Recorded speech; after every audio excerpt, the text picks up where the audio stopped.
Hi, everyone. Welcome to Red and Yellow's latest lunchtime webinar, which we're very happy to present to you today. I see the participants are filling up, so we're going to give it another minute or two before we get started with our presentation here with Lisa. I'm going to do a quick introduction and let her take it away, but in the meantime, hang tight, and in about a minute or so, we will get started.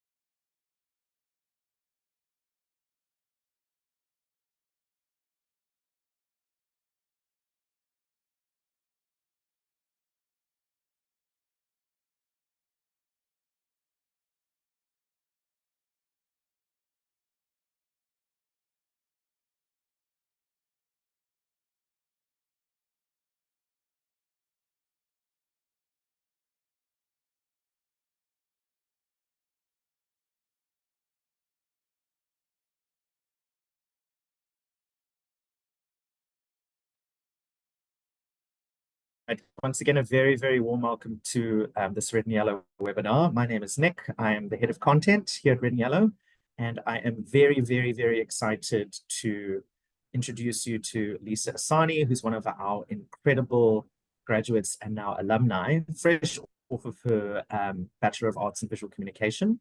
As part of our 30-year birthday celebration this year, we really are shining a spotlight on some of our really, really exciting and esteemed alumni from across the years, all the way from 1994 up until today. And today you're going to have the privilege and the pleasure of listening to Lisa as she takes you through some of her career lessons that she's learned in her career thus far. So I'm going to do a quick introduction. Lisa, as I mentioned, studied our BAVC at Red and Yellow, class of 2023, which means she's fresh off the degree. Lisa majored in art direction, and she did a minor in digital design, and I'm sure she'll tell you a bit more about that. So today, Lisa is working with Joe Public, which as of last month is the Loerie's Agency of the Year, which is also incredibly exciting. She's had the opportunity to work on award-winning campaigns, have her own work recognized, and as I mentioned today, she's here to impart some of what she's learned from working with some of the very best creatives in the country and through her own work. So as we make our way through her presentation today, I'm sure you'll have a lot of questions. So please feel free to pop them into the Q&A function at the bottom of the Zoom. Don't put it into the chat, rather use the Q&A. But at the same time, feel free to use the chat feature if you'd like to chat amongst yourselves. Also a reminder that this recording will be made available after this webinar. So we'll send you a copy via email, and you'll receive that before the end of the week. So you can refer back to any of these incredible lessons. So without further ado, I'm going to hand it over to Lisa to take us through the lessons from an award-winning design career. Take it away, Lisa. Hi, everyone. Thank you so much for taking time out of your day to watch. Really appreciate it. I hope that you can take something away from today, even if it's just a bit of my personality and just knowing more about me. But yeah, today we're just going to be talking, I'm going to just be sharing about like what I've learned thus far in my design career. So a bit about me. So people say I'm a bit quirky, and these are literally the shoes I wear to the office every single day. So, well, not every single day, but most of the time. So that's just a little hint of how quirky I am.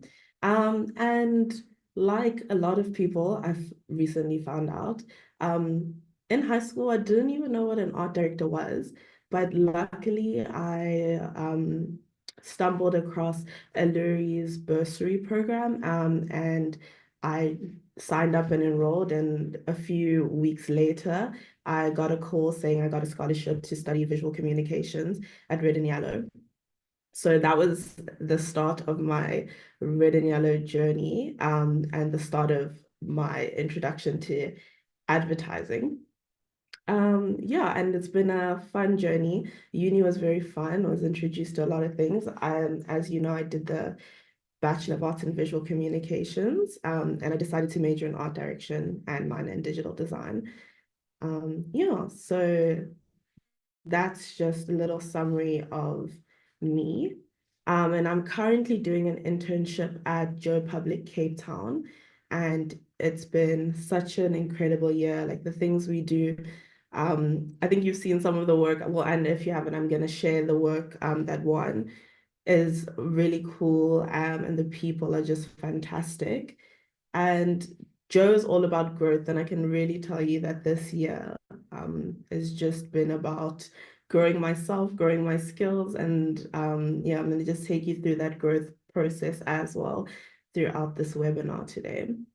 Yeah, and I thought like a little tip, because people always ask me, how did you get the opportunity to intern or work at Joe Public? And I did shoot my shot twice. So the first time I wanted to do workplace learning at Joe Public, and at the time they were very busy and didn't have space for me. So I shot my like I didn't, and then I kind of actually didn't shoot my shot the second time. I kind of gave up, but subliminally I was shooting my shot. So yeah, that's tip one is like aim big, aim for the dream agencies you want to like apply to, or you want to work at, and people that align with your vision and the kind of work you want to do in your future. And I subliminally shot my shot the second time by putting some of their clients' work into my showcase last year. I'd had some chicken licken ads. So that's the way I shot my shot the second time. So yeah, sometimes you have to be a little strategic about how you do things. Maybe it is making a little fake brief for yourself with one of the clients of the agencies you're trying to get into. Yeah, that was how we ended up at Joe Public. Yeah, and then for the real reason I'm here, and for the real reason I think everyone wants to listen to this, is this October at the Loerie show, we won a Loerie's Gold for a radio ad. And you're probably asking, what the heck is an art director doing on a radio ad? It's a good question. And we'll get into that a little bit later. But yeah, this is the amazing team of people that I had the privilege of working with. And yeah, I'm just so grateful for the chance. It was like quite fun. A lot goes into making a radio ad, surprisingly. And yeah, so next I'm just gonna play the radio ads. And I think the whole premise of the radio ads is it's for Hansa. And Hansa is a brand that is targeted towards older men. And their whole stance is that they're not for persons under the age of 30. So throughout this radio, that three radio ads I'm gonna play, try figure out like what you relate to and like what you don't. And I think it's just a fun little game to play with yourself while listening to this. So here is the first one. If you've ever referred to yourself as a brand, there's a beer for you. If your clothing size is 3 sizes bigger than your actual clothing size, there's a beer for you. If the hardest challenge you've ever faced in your life is on TikTok, there's a beer for you. If you've ever said, okay, instead of okay, there's a beer for you. If you love shopping at vintage stores, but not second-hand stores, there's a beer for you. If you have enough time in the morning to watch videos of other people getting ready while you're getting ready, there's a beer for you. It's just not a Hansa Pilsner. Sorry, Melaiti. We're brewed for a man with a little more life experience. Hey, but you'll get there someday. Hansa Pilsner, not for persons under the age of 30. Okay, and the next one. If you say spill the tea when there's no tea in sight, there's a beer for you. If you watch 3-hour videos of people playing a computer game instead of playing the game yourself, there's a beer for you. If you call an outfit a combo that's communicating, there's a beer for you. If you stand in long queues to be in a VIP lounge when you can be a VIP in your lounge, there's a beer for you. If you buy expensive sneakers but never wear them, there's a beer for you. Also, what are those? If you can't fall asleep without listening to a video of someone speaking like this, there's a beer for you.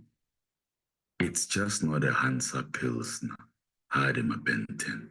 We're brewed for a man with a little more life experience. Hey, but you'll get there someday. Hansa Pilsner, not for persons under the age of 30. And then last but not least. If you say what's Gucci, my savage, instead of just saying hi, there's a beer for you. If your career plan is to make it big in cryptocurrency instead of getting a job, there's a beer for you. If you wear glasses but can see perfectly without them, there's a beer for you. If you rock up at the club in a bulletproof vest over your clothes instead of a normal vest under them, there's a beer for you. If your favorite genre of music is vibes, there's a beer for you. If you don't wear Crocs for comfort, but you wear them for how many of those plastic animals you can stick on them, there's a beer for you. It's just not a Hansa Pilsner. Sorry, gents. We're brewed for a man with a little more life experience. Hey, but you'll get there someday. Hansa Pilsner, not for persons under the age of 30. Yeah, so the first kind of lesson that I've learned throughout my design career is just like, don't stay in your lane. I know a lot of people like will tell you it's kind of like stay in your lane, mind your own business, do your own thing. But my advice is to do the opposite, especially if you're younger and starting out, and especially if you're at a great agency. And the best advice is actually just to get involved, like try get involved, like put yourself into spaces you wouldn't usually go into, ask to brainstorm with people, ask lots of questions from people older than you, sit in on meetings, just to learn more. And then asked to even go on things like shoot and try new skills. I think if I hadn't applied this, I don't think I would have ever helped bring insights to write the radio, even attempted to like write a radio spot. So it's just that little thing of trying to get involved and forever just like asking lots of questions, always being open to learn, always being open to like expand your skill set and your mind, and just the things that you know will take you very far. And I think will like give you like an extra step up, an extra edge. Yeah, so and the really nice thing about getting out of your lane is people are so forgiving. They know that, okay, you have this certain type of skill. So if you're branching out and you're an art director who wants to maybe try an animation, people aren't going to judge you way too heavily based on the fact that your animation isn't perfect. So that's a cool little hint. But also with like getting involved, I think something to watch out for is don't take on more than you can, like don't bite off more than you can chew, because the worst thing is to take on too much and then get burned out, and then you end up hating everyone and everything. So I think just like be careful with how you navigate getting involved.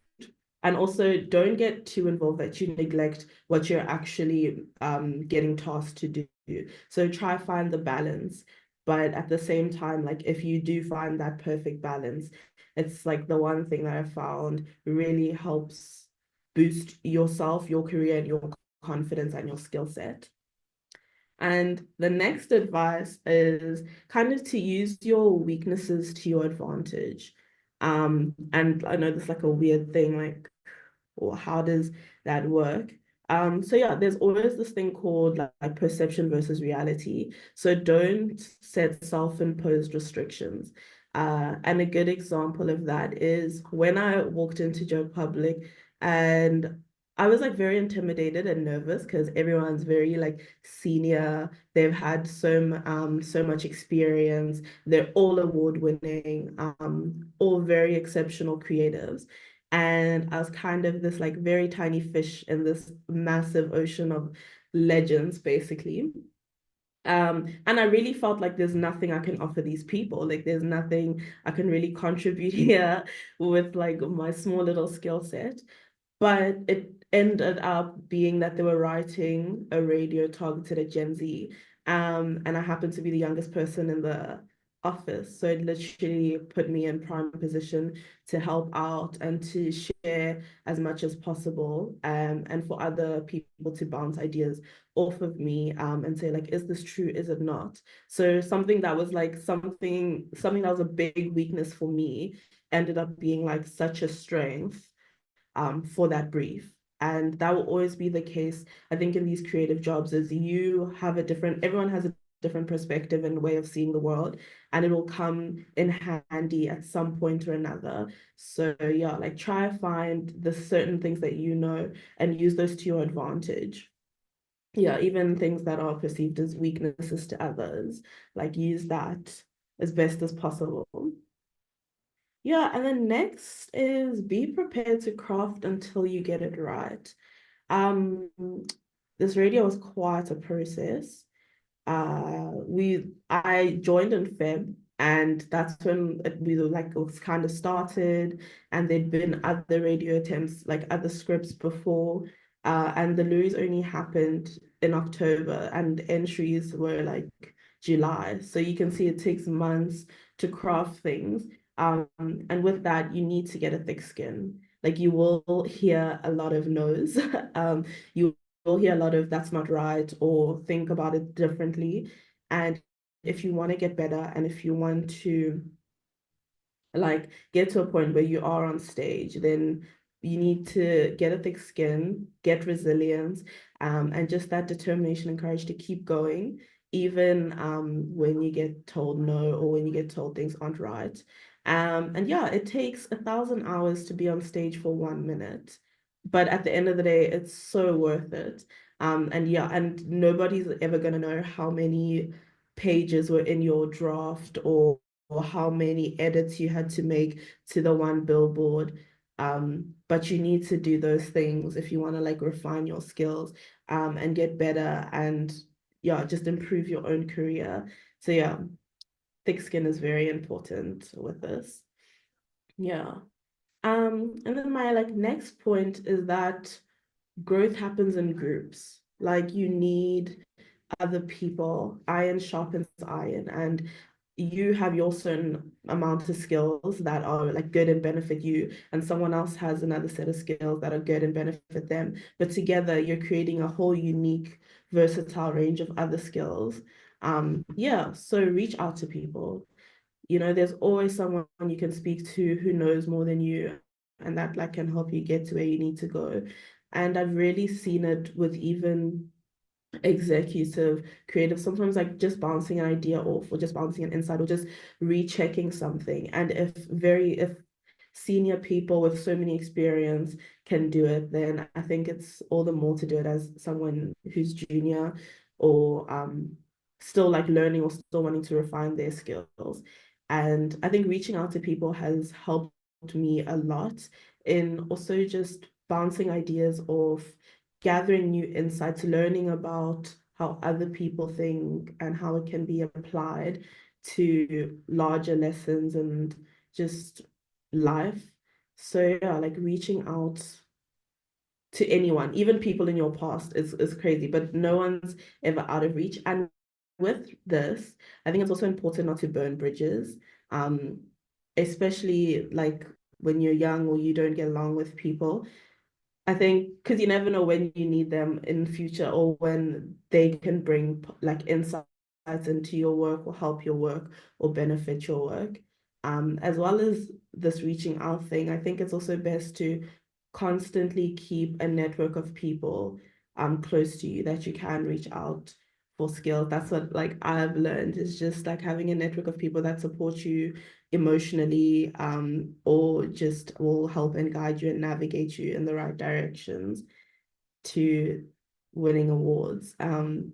Yeah, and next, it's not about the awards. I think it's really cool that as a group at Joe Public Cape Town, we just kind of we started the radio ad, and I think we all grew closer together as a group and grew close as a team, that by the time the Loerie's night came, like we were proud of ourselves and our efforts. Like despite the award, we were just like, we've made it so far, we've made a piece of work that we all really like and that we all really enjoy, and that we would share with our friends and family. And then just like the award is the cherry on top, that just really helps. Yeah. And yeah, yes, that is me. I'm done. Very short talk. But yeah, guess this is the question time. So thanks so much for sharing that like really incredible creative. I think as marketers today, I don't know how many people on the call are working strictly in marketing, how many people are graphic designers or art directors, but cracking the Gen Z audience is something that a lot of more senior people struggle with, right? So can you walk us through the process of how the creative brief for this particular set of radio ads began? And you touched on slightly how everyone looked to you as the youngest person in the office for your involvement, but walk us through some of the decision making and creating the brief and maybe some ideas that were thrown out because they weren't relevant for Gen Z and how that came to transpire. Yeah, so I think I'll start with the first part. The brief kind of was just that it was a proactive brief, so there wasn't anything official, but they just wanted to sell to older guys. And the main insight was that older people just don't understand the things that Gen Z does. Like Gen Z is very quirky and weird, and there's a new term. They're always doing like things that older, especially guys, don't understand. And older men, just like because they have experience and they have all this wisdom, they realize like you don't need an oversized shirt when like a tight shirt works just fine, or you don't need Crocs with giblets when regular Crocs are perfect. So that's kind of where this like idea was born. And yeah, like walking in as a Gen Z, like I came with a tons of different insights, but the trick with this was that it couldn't be too niche. It couldn't be just something that only Gen Z would relate to. It kind of had to be well known, but only something that Gen Z was doing. So a good example of that is sip the tea or like spill the tea. And everybody kind of knows that phrase, but Gen Z will use it regularly. So it was like it's a balancing act, I think, with this brief. And I think for marketers that want to really kind of understand Gen Z and the market, like you have to be where they are. I think you have to immerse yourself fully. It's not one of those things where you can, I don't know, Google search and just say like, what did Gen Z say? Like you're gonna get very brief answers, but you kind of have to immerse yourself. Like you need to download the apps. Like if you've never been on TikTok, that's the best place to start. I think also go to spaces, go to um popular places, you see those hidden gems and sit there and watch what younger people are doing versus older people. I think also what helped is that even though I'm younger, like I can't speak for all Gen Zs, so I also had to do my own research and speak to people in that age group and just ask like, oh, what do you do about this? Or what do you think about this? And what also helped is thinking about what older people would do and then reversing it to how do young people feel about this or how do they navigate this? So I think that's how like the navigating of the Gen Z target audience came out. Yeah. Oh, fantastic. And then before we get to the Q&A questions that are coming through in the Q&A section, just one more question from me. You finished your degree at Red and Yellow last year, you graduated this year, joined Joe Public, and basically won a Loerie a few months later. How does it feel for you as a young creative having such a strong start to your career? Yeah, it's quite cool, but I think the flip side of it is kind of scary because you're like, did I peak too soon? Yeah, and now it just feels like the bar's been raised for myself personally. And I think for the people around me, because now they've seen what can come out of the situation, and kind of just feels like you can't drop the ball anymore, but it's very encouraging and exciting. And I think it's cool that I get to share the experience that it can be done. Like you can win awards at very young. It's not a thing where you need 60 years of experience. I know I'm exaggerating, but it can be done. I think it's just talking to the right people, applying yourself, yeah, and getting involved, as I mentioned before. Fantastic. We've got a question here from Liam, who is asking, what is the biggest project you've worked on, and how do you organize many moving parts in a project? Sure. So we have a lot. Um, the biggest like, so I've helped on a few Uber things. I think those are like high stake and the bigger ones. And also this Hansa was quite big, was a very big project for me. But I think it's just about speaking to the right people when you're struggling, letting people know when you can't handle something or when you need more guidance, and also giving yourself grace, especially if you're starting out, is just giving yourself grace and just time to really understand and come to terms with what you're working with and to split the project up. I think if you're asked to do something, whether it be a radio or a TV commercial, I think it's just like, what are the parts? Okay, I'm going to need to think about the script. I'm going to need to think about the visuals and just breaking it up into manageable bite-sized portions. And I think to try and get as much guidance along the way as possible, like along the way. So it's just like every step you take, try get some feedback or try bounce it off someone, just so you know you're always moving in the right direction and you're not wasting any time, but you're just like covering ground.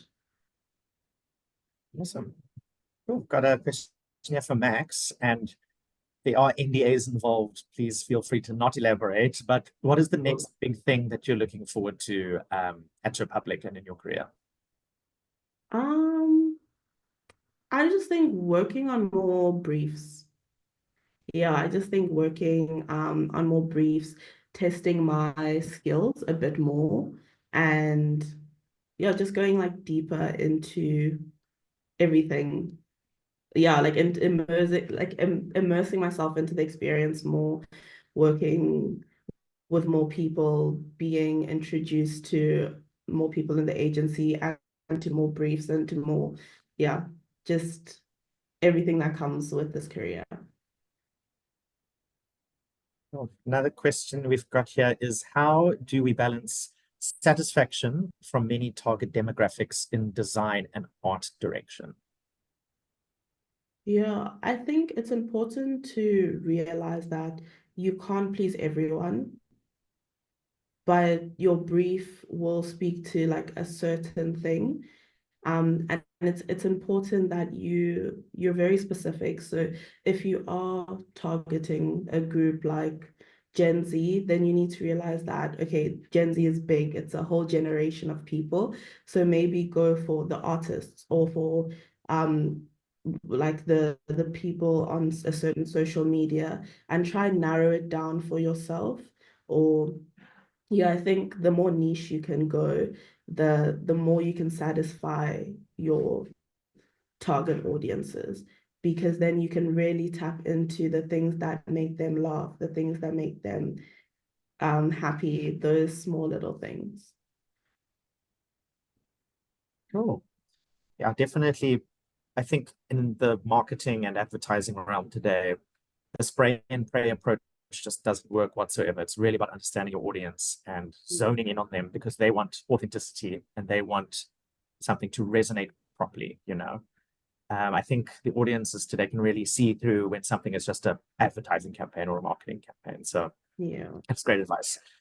Our next question is, to get into the type of agency like Joe Public, is having a degree essential, or would doing short courses through Red and Yellow give you the opportunity to do so? Is it more about what you can do and what you're capable of rather than the qualifications behind your name? Yeah, I think it's definitely about what you can do and what you're capable of. Um, the qualifications do help, but it's different for each person. But I think especially I can only speak from my experience. Um, I think it's good to just show your skills and your application of your skills more than the degree. Any qualification from red and yellow really does put you in good standing. So what course you do is completely dependent on you, but it helps if you can say, okay, I did this short course in red and yellow, but here is what I offer. And you can show people your thinking rather than your qualification. So it's that you want to show. And so I would recommend you have your qualification, but you also find a way to showcase people your skills. And yeah, I know in the BAVC, the 3-year degree was really nice because they include making a portfolio that really does that.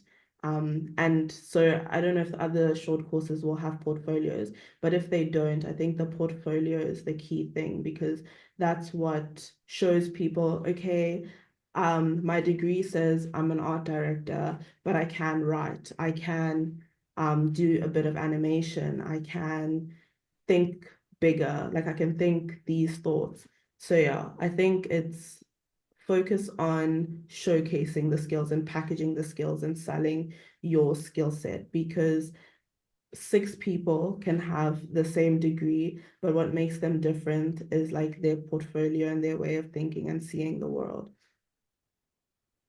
Super. We have a question here from Liam because AI is such a hot topic this year and probably will be for the following years. Do you ever use AI in your workflow and how do you see it evolving? Yes, so I do use AI. So we kind of use AI to sometimes do just like storyboards to just kind of get your idea across. But it's important not to depend on it because it can only paint like half the picture. So you still need to be skilled. Maybe you sometimes need to take the AI image, edit it a bit in Photoshop, or just to get your full idea across. But I think it's a good tool for brainstorming, not to do the thinking for you, but almost to use it as another person to brainstorm with. So you can plug in your idea, and also just for research. I think it's good there, but there is something cool about human insights and just like digging deep into human truth, and that's something AI is, I don't think will ever get right. So I would advise not to lean too much into AI, but just to kind of use it to do the laborious things so you can dig deep into the human insight and into your craft. Well, I think maybe an example of that, correct me if I'm wrong, is maybe someone from a different generation using AI to try to figure out Gen Z slang, you know. Yeah, And then that's not as effective a measure as talking to a community of Gen Z people, you know what I mean? So exactly. we've got a question here from Tareen, and they ask, what software would you recommend most for designing or in the digital marketing world? Definitely just the Adobe suite. Like I know it is quite pricey for some people, but I think it is like world class. It allows you to do everything you need to do from photos to illustrating to just moving objects. And it's always being updated. And they've even added AI features into that. So it's also very streamlined. And just the quality is good. And just to, because I know some people will shortcut into using other cheaper softwares or more program ones like Canva. But if you can get your hands on the Adobe suite, then I think it's the best thing that you can use. Oh, then a quick follow-up question to that. Which program in the Adobe suite do you use the most? I would say Photoshop and InDesign, those two combined, yes. Classics. Definitely. It looks like that's it in terms of questions. So Lisa, I'm going to say a really, really big thank you for making time today, for inspiring us not only with creative work, but also how to leap from being a graduate to an award winner and have such a really, really exciting career ahead of you, especially at a place like Joe Public, which is such a renowned agency. So big thank you to you once again, and thank you for everyone who have joined us today. As mentioned, this webinar will be made available to you via email, so keep an eye out for that.